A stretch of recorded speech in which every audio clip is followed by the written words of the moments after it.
Texas's 32nd congressional district has just flipped from blue to red, and it was before until now a Democratic stronghold for the past 150 years. And Maya Flores, a Latina Republican, has just flipped the Democratic stronghold district that has been blue for the past 150 years with safe margins. 2022 midterms, we're going to be discussing some key Senate races that we need to talk about. We're going to be discussing some key governor's races that I need to talk about. And we're going to be, I'm going to be giving an idea on who I think should run if Joe Biden does not run in 2024. And basically, we're going to be talking elections in this video. And basically, I'm going to give you guys an update on the 2022 Senate midterms and the 2022 governor's midterms and who I think the candidates should be for 2024. And basically, just an update on what's going on with these certain elections and who I think would win in these races. So basically, as I was saying, Maya Flores just flipped a Democratic stronghold for the past 150 years in Texas's 32nd congressional district. And that right there shows you that a red wave is coming. Now, you can get some evidence, some proof that there is going to be a red wave. But this right here is, I would say, the biggest proof out there. If you have a Democratic stronghold district for the last 150 years flip from blue to red, that is one main piece of evidence that the House of Representatives will go red. And Mike McCarthy will be the House Speaker instead of Pelosi. And that shows you what's to come. Maya Flores' victory is going to show you and is showing me that looks like Pelosi is going to lose her position. And if she does lose her position, would she possibly go up again in 2024? I think not. So if Pelosi loses in 2022, if the House of Representatives goes red, if it flips from blue to red, I think Pelosi is not going to give another shot at it in 2024. I think if Pelosi loses her seat right now, she's not going to go for another chance in 2024. I think she's going to be done. She might just go retire. Why would she go again in 2024 after a loss when she is extremely old? It would make no sense.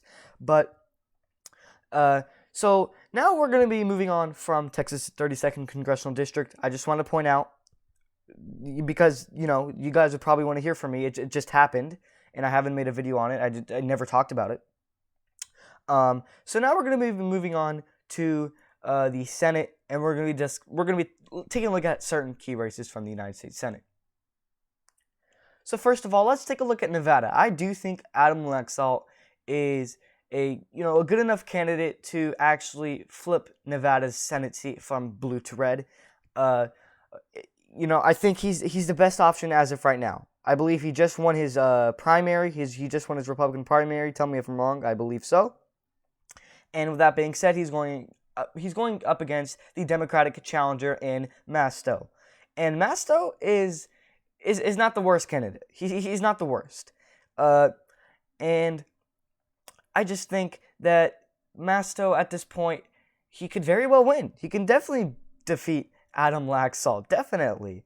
In fact, I think he could. But if we take a look at certain polls, some polls are indicating Adam Laxalt will win. Some polls indicate that Masto would win. So, in a position like this, if you are taking a look at a red wave, I do think Adam Laxalt would win by I believe about tilt margin. Other than that, then yeah, I guess Adam Laxalt could possibly lose. Either way, I think it's going to be really close. Either way. And now take a look at Arizona. I think Mark Kelly is just too strong for any Republican at this point. He did better than Joe Biden. He won Arizona more than Joe Biden did. And if he can do that, then I think that's just good. And I just think Mark Kelly is just too strong. I don't think, when it comes to Arizona, if you take a look at Arizona Republicans, you don't have a single strong one. There's no strong Arizona Republican that can make it, I would say they can make it competitive. But when it comes to winning, I don't think any Republican can win for the Senate. I don't think any Republican can beat Mark Kelly. Martha McSally already she's out, obviously. She's been out. Uh, Mark Brinovich. Mark Brinovich, I guess he can make it competitive, honestly, and he could definitely beat Mark Kelly. But would he? Probably not. I just don't think so. I think Brinovich at this point, he is. I don't think he can beat Mark Kelly. But is he the strongest Republican there is in Arizona? Yeah, I guess. So I think Mark Kelly's gonna win. I really do. Uh, and now taking a look at Florida. Florida, I do think Marco Rubio is going to win by about 8%. And I think he's going to win likely margin, not too competitive. In there, I think Marco Rubio and both Marco Rubio and Ron DeSantis have comfortable seats in Florida. We're gonna move on because the states that we already know who's gonna win here and who's gonna win there. We're not gonna waste too much time. So Marco Rubio, 100%, he's gonna win. Now Georgia, I do think Herschel Walker, the former NFL player, obviously retired, who had rumors of some, I would say, ex-wife issues in the past. Him being abuser, supposedly. I don't really know. I think he's going to win by about 1 to 2%. If you were to ask me how much I think Herschel Walker would win by, I would say about 1 to 2%. Tilt margin, and yes, I do think he's going to win. I think he's going to defeat Raphael Warnock. Raphael Warnock, don't get me wrong, is a strong Democratic competitor. That's why he won back in 2020. But that was a blue wave year. Now, it being a red wave year, I think, doesn't necessarily mean, Herschel Walker is going to just obliterate Raphael Warnock. No. I think Herschel Walker is going to win in a red wave year. Yes, I really do think so. But about 1 to 2%. I think it's going to be really close. But Georgia, in my opinion, the Senate seat's going to go red there. And now North Carolina. I think North Carolina is going to be lean Republican, and I think the Republican candidate in North Carolina running for United States Senate is going to win by about 4%. Let me know if you agree with me. 4% is the margin for.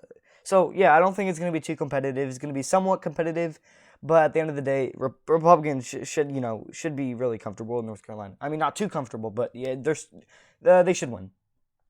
Now, from the state of Wisconsin, I do think Ron Johnson is going to win by about 4%, and he was not going to run until Donald Trump told him to. And with that being said, if Ron Johnson was not going to run and was not going to listen to Donald Trump, I think Wisconsin would probably go blue by about tilt to lean margin. But since, Donald Trump got to run, I think he's going to win by 4% lean margin for Ron Johnson in that state. Now, in Pennsylvania, I think John Fetterman is just going to win. I just think Dr. Oz. I just think John Fetterman is just better when it comes to campaign funding, campaign ads, attacking Dr. Oz. I just think John Fetterman is better at doing that rather than Dr. Oz. Dr. Oz doesn't have experience. John Fetterman does. John Fetterman has won before. Dr. Oz is not even supposed to be a politician at this point. So I just think the Pennsylvania Senate seat for 2022 in November, even with a red wave, I just think Pennsylvania is going to go for the Democrat John Fetterman. I think Dr. Oz is the best Republican out there. He's better than David McCormick. He's better than whatever her name was. And if Parnell was going to run, yes, I would think Parnell would defeat John Fetterman, definitely, by tilt margin, by about 2%. But Parnell, he had some personal issues with his wife, going through a divorce. That just ruined it for Republicans in Pennsylvania. It just ruined it. Now, would Pennsylvania, with Parnell not running, would it mean that, would it negatively affect them to where the Democrats are going to take control of the Senate? No, I don't think so. Either way, Pennsylvania could go blue and the Republicans would still win the Senate, in my opinion. So New Hampshire, I think Paige Lee is going to, I believe that's her name, is going to lose to Maggie Hassan. I think Maggie Hassan is going to win by about 3 to 4%. I would say 4%, lean margin. It's going to be somewhat competitive, that's for sure. Maggie Hassan's not going to destroy anybody. But yeah, I think Paige Lee could be somewhat competitive. Would Paige Lee win? I don't think so. I think it's going to be very close, but I just don't think they're going to have enough. New Hampshire, Senate seat, blue, in my opinion. So there you guys go. 52 Republicans, 48 Democrats in a red wave. Now, if this won't be a red wave, I think it would probably be somewhere 50 to 51 seats for the Republicans without a red wave. But it being a red wave, I do think Republicans are going to win the Senate. They should win the Senate. And would they probably lose it? No. There's no odds, saying that Republicans are going to lose the Senate. That's just, I don't think it's going to happen. Nobody thinks it's going to happen. Republicans should take back the Senate. So we're going to move on to the governor's election. So the governor's election, so I think Nevada is going to elect a Democratic governor in the governor's race, the governor's gubernatorial elections. I think Nevada is going to go blue for the governor's race. By not much, just by about tilt margin. I think it's going to be, in fact, I think it's going to be very close. But I just don't think so. I mean, if you would have to pick one, would Nevada go blue in the Senate or the governor's race? I would say Nevada would go blue in the governor's race rather than the Senate race. I think Adam Laxalt has a better chance at winning his Senate seat rather than the Republicans winning the governor's race in Nevada. I think Nevada, in terms of Nevada, has a better chance of going red from the Senate rather than the governor's race. I think. So I think Nevada is going to split in terms of the midterms, 1-1. Republicans take the Senate of Nevada. Democrats take the governor's race of Nevada there.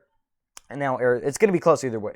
And now Arizona, I think, I believe the candidate is Lake. If not, it's going to be someone else. But I think Arizona is going to go red tilt margin in Nevada. I can definitely see the Democratic candidate winning the governor's race because obviously Peter Ducey or Doug Ducey, his term's over.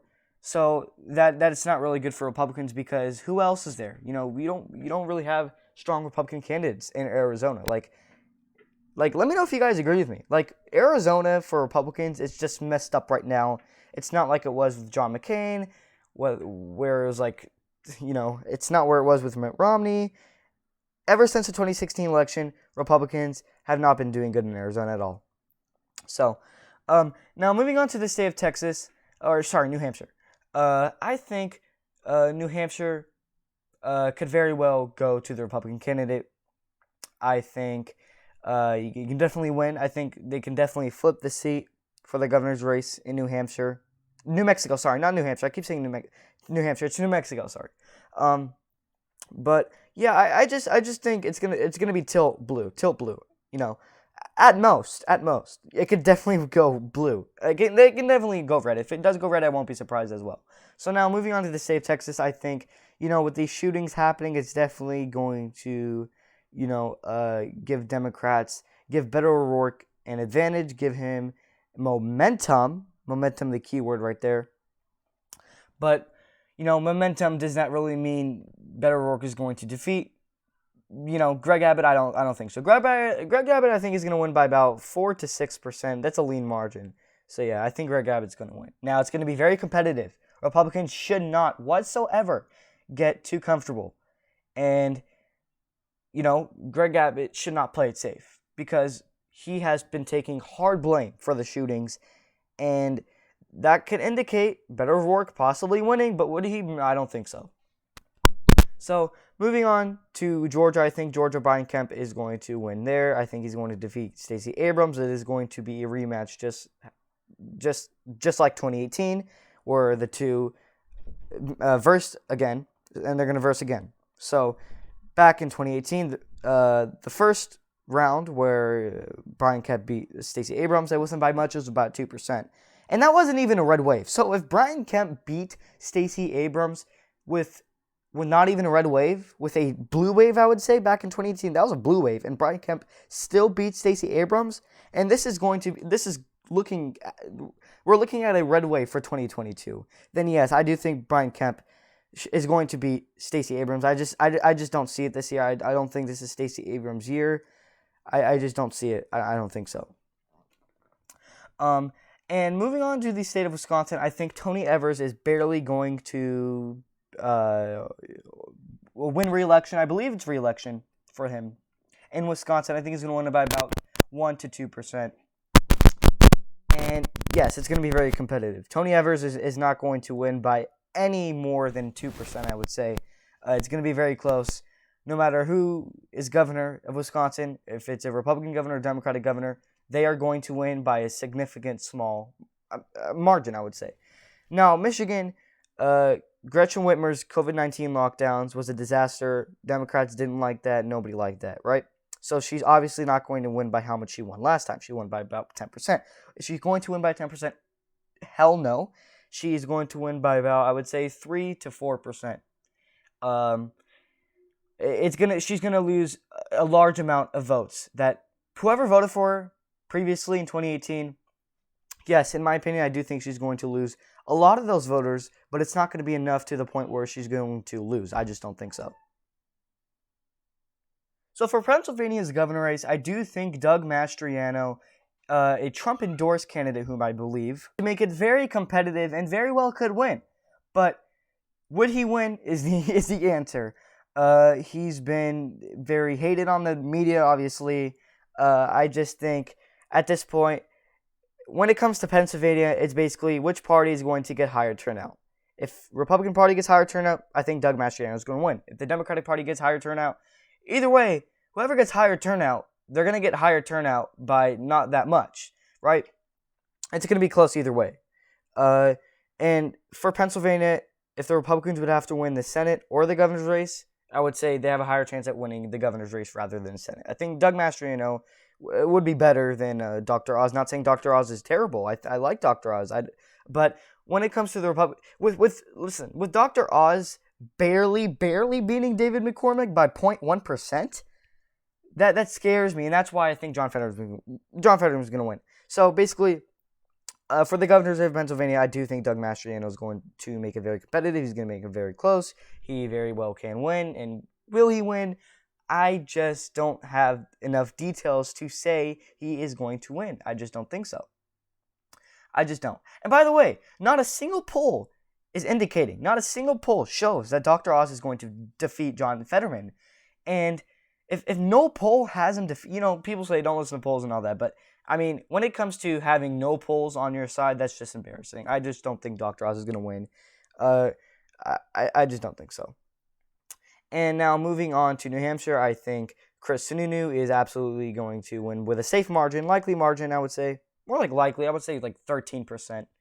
New Hampshire is not going to be competitive. Chris Sununu is going to win that safely for governors. And now from the last state of Maine, I think Maine is going to elect a Democratic governor with a lean margin. For the governor's gubernatorial race, Maine will be lean Democrat by about 5%, I would say 4%, somewhere around there. Definitely, not safe or likely, nowhere near there. Likely, it's possible, but I don't think they're going to win it likely. I think it's going to be lean blue. So there you guys go, 27 Republican seats for the gubernatorial race and 23 for the Democrats. And if the Democrats were to win, I would say more races. Arizona would probably go blue. And I would say that's pretty much it. So, I mean, other than that, if Democrats would win more, I would say it would be 24, 26 Republicans. So, if Arizona goes red or blue, whatever it goes, Republicans are going to win the gubernatorial race.